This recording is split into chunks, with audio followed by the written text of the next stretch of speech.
আকাশবাণী কলকাতা। স্থানীয় সংবাদ পড়ছি প্রিয়া বিশ্বকর্মা। প্রথমে বিশেষ বিশেষ খবর। রাজ্য সফররত রাষ্ট্রপতি দ্রৌপদী মুর্মু আজ রাজভবনে বিশিষ্ট ব্যক্তিদের সঙ্গে বৈঠক করবেন। এরপর দেওঘরের উদ্দেশ্যে রওনা দেবেন তিনি। সুপ্রিম কোর্টের নির্দেশে আপাতত ওবিসি সংরক্ষণ সংক্রান্ত জটিলতা কাটায় জয়েন্ট এন্ট্রান্স পরীক্ষার ফল শীঘ্রই প্রকাশিত হবে। হুগলির কোন্নগরে তৃণমূল কংগ্রেসের পঞ্চায়েত সদস্যকে কুপিয়ে খুন, এলাকায় চাঞ্চল্য। ভোটার কার্ড তৈরি হওয়ার মাত্র 15 দিনের মধ্যেই সংশ্লিষ্ট ভোটারের কাছে তা পৌঁছে দিতে উদ্যোগী হয়েছে নির্বাচন কমিশন। আসন্ন শারদোৎসবের প্রস্তুতিতে মুখ্যমন্ত্রী মমতা ব্যানার্জি আজ পুজো কমিটিগুলির সঙ্গে বৈঠকে বসছেন। ডুরান্ড কাপ ফুটবলে আজ Mohun Bagan super giant Mohammedan sporting এর মুখোমুখি হবে। আসছে বিস্তারিত খবরে। রাজ্য সফররত রাষ্ট্রপতি দ্রৌপদী মুর্মু আজ রাজভবনে বিশিষ্ট ব্যক্তিদের সঙ্গে বৈঠক করবেন। এরপর তিনি ঝাড়খণ্ডের দেওঘরের উদ্দেশ্যে রওনা হবেন। নদিয়ার কল্যাণীতে গতকাল অখিল ভারতীয় আয়ুর্বিজ্ঞান সংস্থান এইমসের প্রথম সমাবর্তনে যোগ দিয়ে দীক্ষান্ত ভাষণে রাষ্ট্রপতি বলেন, এই প্রতিষ্ঠান থেকে পাশ করে বেরোনো ডাক্তারদের দরিদ্র মানুষের সেবায় নিয়োজিত হতে হবে। নদিয়া জেলা চৈতন্য মহাপ্রভু, নীলদর্পণের লেখক দীনবন্ধু মিত্র, বিপ্লবী বাঘা যতীন এবং প্রাক্তন মুখ্যমন্ত্রী ডক্টর বিধানচন্দ্র রায়ের মতো মহান ব্যক্তিত্বদের পুণ্যভূমি বলে উল্লেখ করে শ্রীমতী মুর্মু বলেন, কল্যাণী এইমসকেও সেই ধারা বয়ে নিয়ে যেতে হবে। কল্যাণী থেকে রাষ্ট্রপতি দক্ষিণেশ্বরে ভবতারিণী মায়ের মন্দিরে পুজো দিতে যান। তিনি রামকৃষ্ণ পরমহংসদেবের ঘর দর্শনের পাশাপাশি লোকমাতা রানী রাসমণি, সারদা দেবী এবং স্বামী বিবেকানন্দের প্রতিও শ্রদ্ধা নিবেদন করেছেন। রাষ্ট্রপতির সফরের জন্য ব্যস্ত থাকার কারণে তথ্য সংস্কৃতি দপ্তরের সচিবের টলিউডের পরিচালক ও ফেডারেশনের সদস্যদের সঙ্গে বৈঠকের সময় এবং আদালতে শুনানির দিন পিছিয়ে গেছে। গতকালের বদলে ওই বৈঠক হচ্ছে আগামীকাল। আদালতে শুনানি আগামী 8ই আগস্টের পরিবর্তে হবে 11ই আগস্ট। এ ব্যাপারে কলকাতা হাইকোর্টের বিচারপতি অমৃতা সিনহার দৃষ্টি আকর্ষণ করা হলে তিনি এই নির্দেশ দেন। সুপ্রিম কোর্টের নির্দেশে আপাতত ওবিসি সংরক্ষণ সংক্রান্ত জটিলতা কাটায় পরীক্ষার ফল প্রকাশের প্রস্তুতি শুরু করেছে রাজ্য জয়েন্ট এন্ট্রান্স বোর্ড। বোর্ডের তরফে জানানো হয়েছে, গতকাল উচ্চশিক্ষা দপ্তরের তরফে তাদের নির্দেশিকা পাঠানো হয়। সেই নির্দেশিকা মেনে পরবর্তী পদক্ষেপ নেওয়া হবে। আজ সল্টলেকের রূপান্ন ভবনে সাংবাদিক বৈঠক করে ফল প্রকাশ সংক্রান্ত বিষয়ে আলোকপাত করবে জয়েন্ট এন্ট্রান্স বোর্ড। গত 27 April joint entrance board engineering এর প্রবেশিকা পরীক্ষা নেয়। তারপর প্রায় 3 মাস পেরিয়ে গেলেও ফল প্রকাশ হয়নি। ওবিসি সংক্রান্ত মামলা নিয়ে জটিলতার কারণেই তা আটকে ছিল বলে বোর্ডের তরফে জানানো হয়। এদিকে ওবিসি মামলায় কলকাতা হাইকোর্টের নির্দেশের ওপর সুপ্রিম কোর্ট অন্তর্বর্তী স্থগিতাদেশ দেওয়ার পর উচ্চশিক্ষা দপ্তর কলেজে ভর্তির অভিন্ন পোর্টালে আবেদনকারী পড়ুয়াদের জাতিগত শংসাপত্র আপলোড ও ভর্তির পছন্দক্রম পরিবর্তনের সুযোগ দিচ্ছে। আগামীকাল রাত 11:59 পর্যন্ত আবেদনকারীরা তা করতে পারবেন। হুগলির কোন্নগরে তৃণমূল কংগ্রেসের পঞ্চায়েত সদস্যকে কুপিয়ে খুনের ঘটনায় চাঞ্চল্য ছড়িয়েছে। গত সন্ধ্যায় পিন্টু চক্রবর্তী ওরফে মুন্না কানাইপুর অটো স্ট্যান্ডের কাছে নিজের গ্যাস অফিস থেকে বাড়ি ফিরছিলেন। সেই সময় হঠাৎই দুই দুষ্কৃতী ধারালো অস্ত্র নিয়ে তাকে এলোপাথারি কোপাতে শুরু করে। তার শরীর থেকে একটা হাত প্রায় বিচ্ছিন্ন হয়ে যায়। গুরুতর জখম অবস্থায় তাকে প্রথমে কানাইপুর হাসপাতাল এবং পরে অবস্থার অবনতি হওয়ায় কলকাতার SSKM হাসপাতালে নিয়ে আসা হলে চিকিৎসকরা মৃত ঘোষণা করেন। দুষ্কৃতীদের সন্ধানে তল্লাশি চলছে, খতিয়ে দেখা হচ্ছে এলাকার সিসিটিভি ফুটেজ। ভোটার কার্ড তৈরি হওয়ার মাত্র 15 দিনের মধ্যেই সংশ্লিষ্ট ভোটারের কাছে তা পৌঁছে দিতে উদ্যোগী হয়েছে নির্বাচন কমিশন।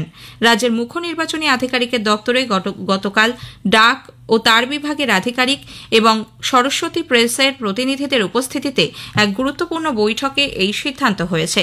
সরস্বতী প্রেসে ভোটার কার্ড ছাপানোর পর সেখান থেকে কলকাতার জিপিও মারফত সরাসরি সংশ্লিষ্ট ভোটারদের ঠিকানায় পাঠানো হবে। এর ফলে ভোটার কার্ড প্রস্তুত হওয়ার 15 দিনের মধ্যেই তা আবেদনকারী হাতে পাবেন বলে আশাবাদী কমিশন। নির্বাচন কমিশনের বিরুদ্ধে আপত্তিকর মন্তব্যের জন্য মুখ্যমন্ত্রীকে রাজনীতি থেকে নিষিদ্ধ করা উচিত বলে কেন্দ্রীয় প্রতিমন্ত্রী সুকান্ত মজুমদার দাবি করেছেন। দিল্লিতে গতকাল সাংবাদিকদের প্রশ্নের উত্তরে সুকান্তবাবু বলেন, নির্বাচন কমিশন ভোটার তালিকা নিবিড় সংশোধনের সিদ্ধান্ত নিয়েছে, তারা সেই কাজ অবশ্যই করবে। সাংবিধানিক সংস্থার উপরে একজন মুখ্যমন্ত্রী যিনি সংবিধানের শপথ নিয়ে বসে আছেন, তার এই ধরনের স্টেটমেন্ট করা যায় কিনা সব থেকে বড় ভাবনা চিন্তার বিষয় হচ্ছে।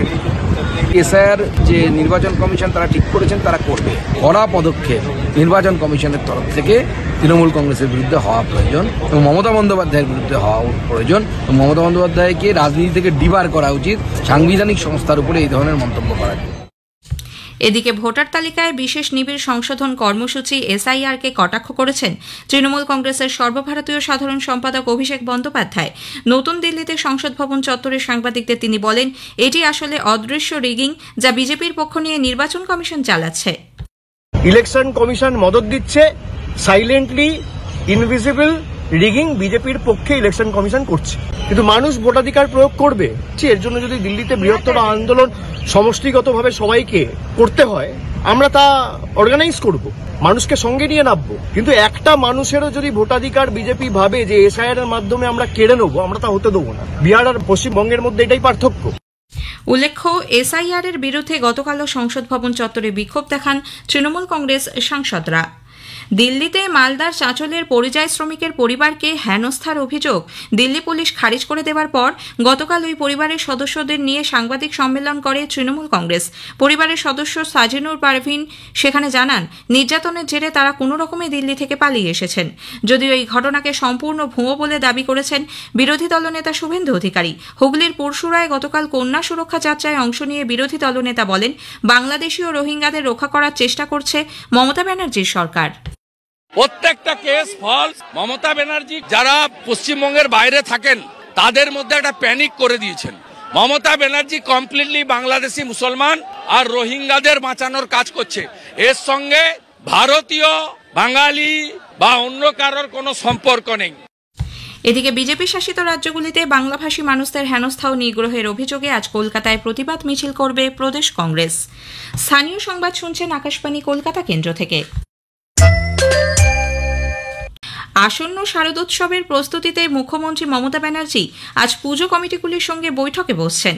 নেতাজি ইন্ডোর স্টেডিয়ামে এই সমন্বয় বৈঠকে কলকাতা ও লাগোয়া শহরতলির পুজো কমিটিগুলির প্রতিনিধিদের পাশাপাশি প্রশাসনের শীর্ষ আধিকারিক, কলকাতা পুরসভা, দমকল, সিএসসি, পুলিশ ও স্বাস্থ্য দপ্তরের শীর্ষ কর্তাদের উপস্থিত থাকতে নির্দেশ দেওয়া হয়েছে। ওই বৈঠক থেকেই পুজো কমিটিগুলিকে চলতি বছরের সরকারি অনুদান দেওয়ার কথা ঘোষণা করতে পারেন মুখ্যমন্ত্রী। এছাড়া রাজ্য সরকারের পক্ষ থেকে বৈঠকে পরিবেশ বান্ধব পুজো, শব্দবিধি, যান চলাচল ও নিরাপত্তা সংক্রান্ত একাধিক দিক নির্দেশও দেওয়া হবে। করম পুজো উপলক্ষে আগামী ৩রা সেপ্টেম্বর রাজ্য সরকার ছুটি ঘোষণা করেছে। অর্থ দপ্তরের তরফে প্রকাশিত এক বিজ্ঞপ্তিতে জানানো হয়েছে, ওই দিন সব সরকারি দপ্তর, পুরসভা, পঞ্চায়েত ও শিক্ষা প্রতিষ্ঠানে ছুটি থাকবে। ছুটি পাবেন চা বাগানের আদিবাসী জনগোষ্ঠীর কর্মীরাও। দার্জিলিংয়ের কাকছড়াতে বন দপ্তরের আবাসনে গতরাতে আগুন লাগে। এর জেরে আবাসনের একটি ঘর ক্ষতিগ্রস্ত হয়েছে। দমকলের 3টি গাড়ি ঘটনাস্থলে পৌঁছে 1 ঘণ্টার চেষ্টায় আগুন নিয়ন্ত্রণে আনে। হতাহতের কোনো খবর নেই। ঘূর্ণাবর্ত এবং মৌসুমী অক্ষরেখার প্রভাবে উত্তর ও দক্ষিণবঙ্গে আগামী কয়েকদিন বিক্ষিপ্তভাবে মাঝারি থেকে ভারী এবং কোনো কোনো জায়গায় ভারী থেকে অতি ভারী বৃষ্টির সম্ভাবনা রয়েছে।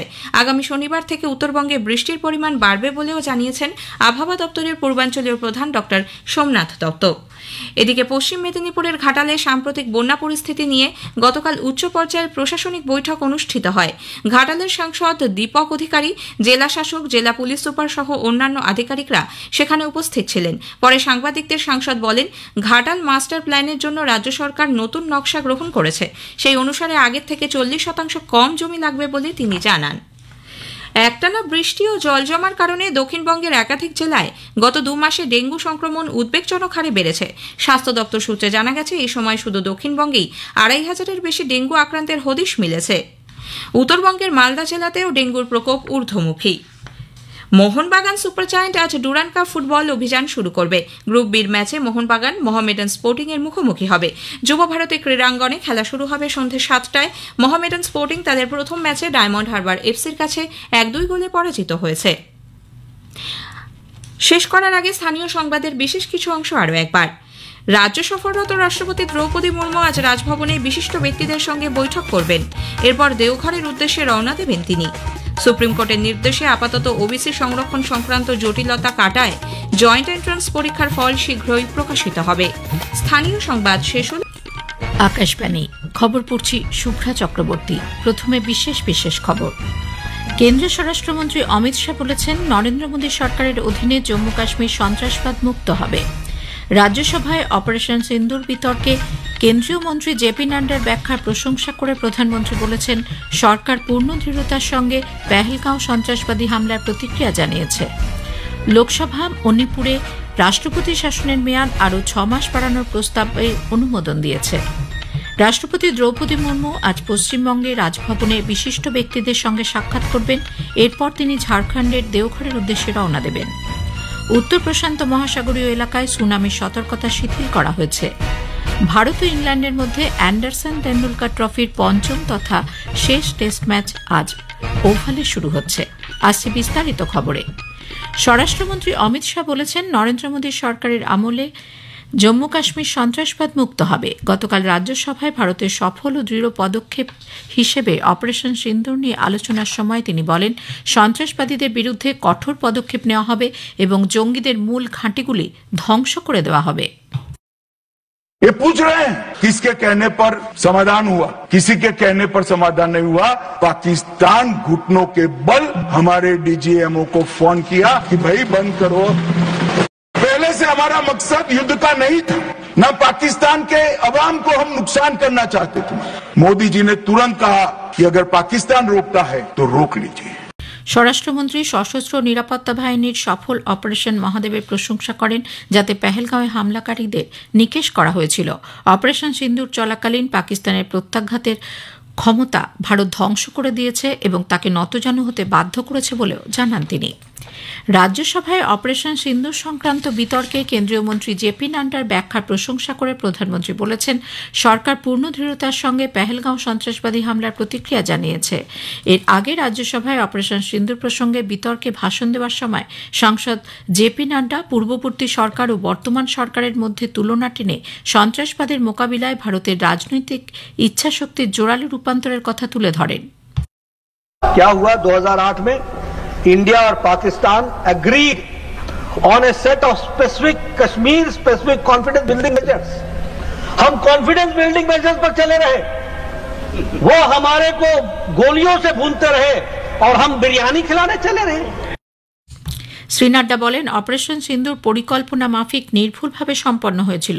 বাহাওয়ালপুর, শিয়ালকোট এবং মুজাফফরাবাদ সহ মোট 9টি সন্ত্রাসবাদী শিবির মাত্র 22 মিনিটের মধ্যে ধ্বংস করে দেওয়া হয়েছিল। এর পাশাপাশি অপারেশন মহাদেব ও অপারেশন সিন্দুরের মাধ্যমে পেহেলগাঁও সন্ত্রাসবাদী হামলার মূল পরিকল্পনাকারীদের নিকেশ করা হয়েছে। তিনি আরও বলেন, লস্কর-ই তৈবা এবং হিজবুল মুজাহিদিনের মূল ঘাঁটিগুলি ধ্বংস করে দেওয়া হয়েছে। অন্যদিকে আন্তর্জাতিক মহল ভারতের এই পদক্ষেপকে দৃঢ়ভাবে সমর্থন করেছে বলে উল্লেখ করে শ্রী নাড্ডা বলেন, পেহেলগাঁও হামলার পর মোট 61 জন রাষ্ট্রপ্রধান ও বিদেশমন্ত্রী এই ঘটনার নিন্দা করেছিলেন। পাশাপাশি ভারত এখন আন্তর্জাতিক বিশেষজ্ঞদের কাছে একটি প্রতিরক্ষা মডেল হিসেবে উঠে এসেছে বলেও মন্তব্য করেন তিনি। লোকসভা মণিপুরে রাষ্ট্রপতি শাসনের মেয়াদ আরও 6 মাসের জন্য বাড়ানোর প্রস্তাবে অনুমোদন দিয়েছে। কেন্দ্রীয় স্বরাষ্ট্র প্রতিমন্ত্রী নিত্যানন্দ রায় সংসদের অনুমোদন চেয়ে এই প্রস্তাবটি উত্থাপন করেন। এবছরের 13 ফেব্রুয়ারি মণিপুরে রাষ্ট্রপতি শাসন কার্যকর হয়েছিল। প্রস্তাবের উপর আলোচনা করতে গিয়ে মন্ত্রী বলেন, শেষ 8 মাসে শুধুমাত্র একটি হিংসার ঘটনা ঘটেছে, যাতে একজন ব্যক্তি নিহত হন। তিনি আরও বলেন, শেষ 4 মাসে মণিপুরে কোনো হিংসার ঘটনা রিপোর্ট করা হয়নি। এর আগে আলোচনা শুরু করে কংগ্রেসের অ্যান্টনি রাজ্যের আইন শৃঙ্খলা পরিস্থিতি নিয়ে প্রশ্ন তুলে অভিযোগ করেন যে রাজ্যে প্রশাসন বলে কিছু নেই। কোটা মথুরা সেকশনে কবচ সুরক্ষা ব্যবস্থার অত্যাধুনিক সংস্করণ বসাবে বলে সরকার গতকাল জানিয়েছে। লোকসভায় রেলমন্ত্রী অশ্বিনী বৈষ্ণব একে দেশের রেল সুরক্ষায় উল্লেখযোগ্য আধুনিকীকরণ বলে উল্লেখ করেন। ऑटोमेटिक ट्रेन प्रोटेक्शन सिस्टम विश्व में कई समृद्ध देशों ने जहां करीब 20 से 30 वर्षों में लगाए, वहां पर भारत ने अपने आत्मनिर्भर भारत प्रधानमंत्री जी के विजन के तहत एक नई प्रणाली जो भारत में विकसित हुई, भारत में बनी, भारत में डिजाइन हुई, वो प्रणाली आरंभ की। और पिछले साल 2024 के जुलाई में कवच का वर्जन 4.0 ये अप्रूव हुआ RDSO से। প্রধানমন্ত্রী কিষাণ সম্মান নিধি পিএম কিষাণ প্রকল্পের 20তম কিস্তি আগামী শনিবার প্রাপকদের হাতে তুলে দেওয়া হবে। নতুন দিল্লিতে গতকাল কৃষি ও কৃষক কল্যাণ মন্ত্রী শিবরাজ সিং চৌহানের সভাপতিত্বে এ সংক্রান্ত একটি উচ্চ পর্যায়ের বৈঠক অনুষ্ঠিত হয়। সর্বাধিক সংখ্যক কৃষকের কাছে এই সুবিধা পৌঁছে দিতে এবং অনুষ্ঠানের প্রস্তুতি বিষয়ে বৈঠকে আলোচনা হয়েছে। ভারতের উদ্ভাবন, অন্তর্ভুক্তি এবং উন্নতির কাহিনী স্বচ্ছতার সঙ্গে বলা প্রয়োজন বলে লোকসভার অধ্যক্ষ ওম বিড়লা মন্তব্য করেছেন। গতকাল সংসদ ভবনে প্রাঙ্গণে ইন্ডিয়ান ইনফরমেশন সার্ভিস IIS 2023-24 ব্যাচের প্রশিক্ষণরত আধিকারিকদের উদ্দেশ্যে তিনি বলেন, দেশ বর্তমানে চিরাচরিত জ্ঞান এবং আধুনিক উচ্চাকাঙ্ক্ষার সংযোগস্থলে দাঁড়িয়ে আছে। নতুন ভারতের গল্প বলার দায়িত্ব বর্তায় IIS আধিকারিকদের ওপর। পরিবর্তনশীল পরিস্থিতির সঙ্গে তাল মিলিয়ে মানুষের কাছে বিশ্বাসযোগ্য তথ্য পৌঁছে দিয়ে রাষ্ট্র এবং নাগরিকদের মধ্যে সেতু বন্ধনের কাজ করবেন তারা। পদ্ম পুরস্কারের জন্য মনোনয়ন ও সুপারিশ জমা দেওয়ার সময়সীমা 15 আগস্ট পর্যন্ত বাড়ানো হয়েছে। শুধুমাত্র রাষ্ট্রীয় পুরস্কার পোর্টালেই মনোনয়ন গ্রহণ করা হবে। 2026-এর পদ্ম পুরস্কারের জন্য চলতি বছরের 15 মার্চ থেকে মনোনয়ন দেওয়ার প্রক্রিয়া শুরু হয়েছে। আগামী বছর সাধারণতন্ত্র দিবসের দিন পুরস্কার প্রাপকদের নাম ঘোষণা করা হবে। এই খবর প্রচারিত হচ্ছে আকাশবাণী থেকে। রাষ্ট্রপতি দ্রৌপদী মুর্মু আজ পশ্চিমবঙ্গে রাজভবনে বিশিষ্ট ব্যক্তিদের সঙ্গে সাক্ষাৎ করবেন। এরপর তিনি ঝাড়খণ্ডের দেওঘরের উদ্দেশ্যে রওনা দেবেন। গতকাল রাজভবনে তিনি রাত্রিবাস করেন।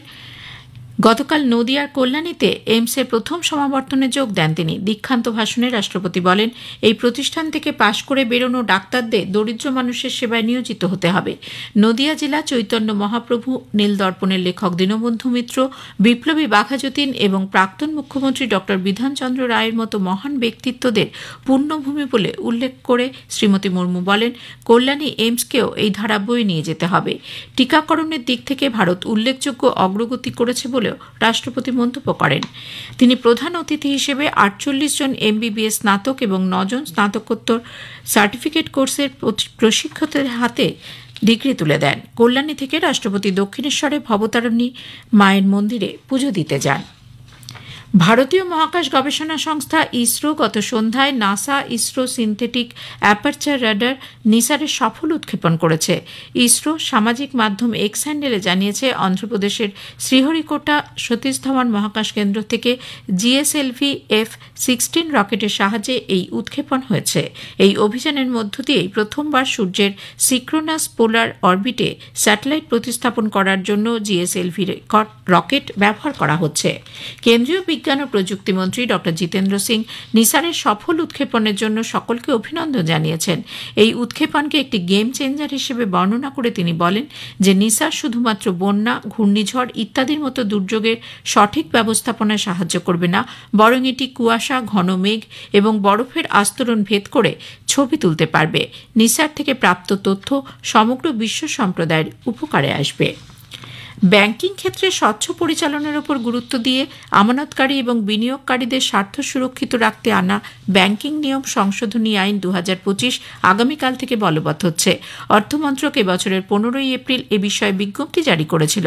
রাষ্ট্রায়ত্ত ব্যাংকগুলির অডিটের মান উন্নত এবং সমবায় ব্যাংকগুলির চেয়ারপারসন এবং পূর্ণ সময় ডিরেক্টরদের কার্যকালের মেয়াদ বাড়ানোর বিষয়েও এই আইনের সংস্থান রয়েছে।